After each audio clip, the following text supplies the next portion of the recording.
Ghostly greetings, my dudes. Ghostly greetings. It's your boy Prue. So holler at me. We're doing Dungeon Crawler Academy, Book 1, Into the Portal.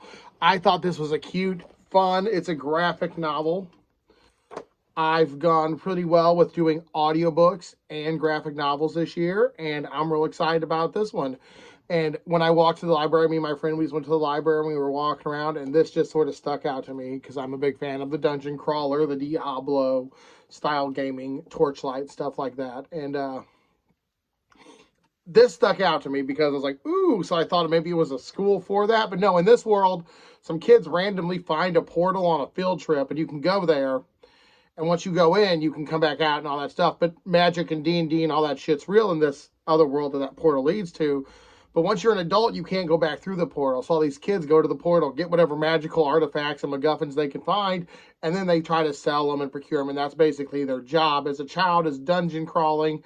Then as an adult, you basically just sell your cool relics and just live and relax and watch these other kids do it.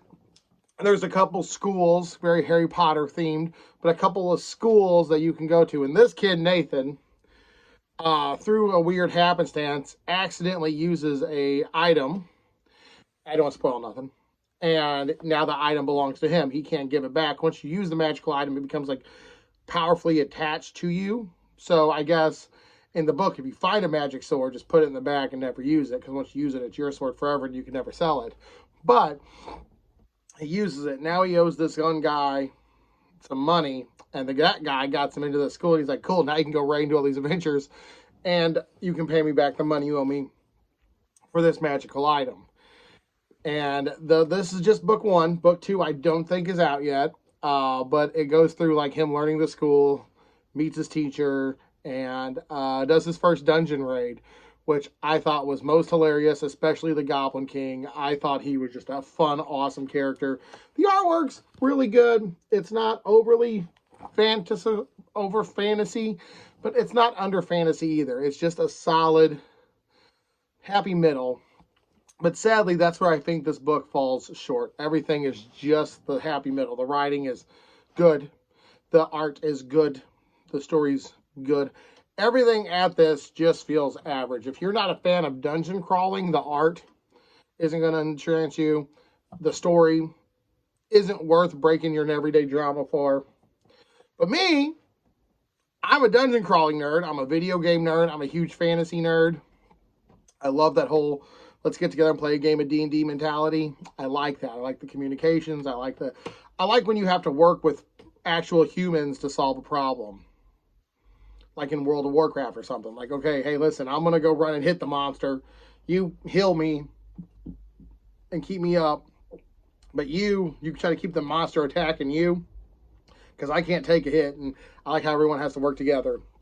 I like the team mentality. And the team mentality in this works out really well. It's definitely a very, it reminded me of Harry Potter meets Naruto meets Dungeons and Dragons is basically the best way I can describe it. Both the writing being good, the story being just, everything's just good. I can't overly flamboyantly scream, oh, get this, get this, get this. But I can also say, hey, you know what? It's really fun if you're a dungeon crawler nerd. Go to your local library, check it out. If you really love it, buy it. Always support the local indie guys.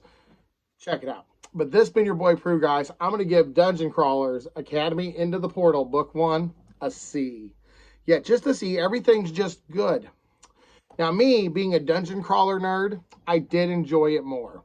It definitely hit on the things that I enjoy, but that's more of a personal thing. As a reviewer, I kind of have to take what, like I love Sharknado.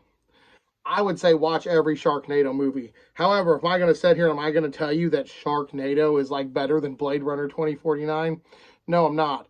But I am going to say I love the Sharknado movies. So for Boy Pruitt, if you're into the Boy Pruitt stuff, Sharknado is a solid watch.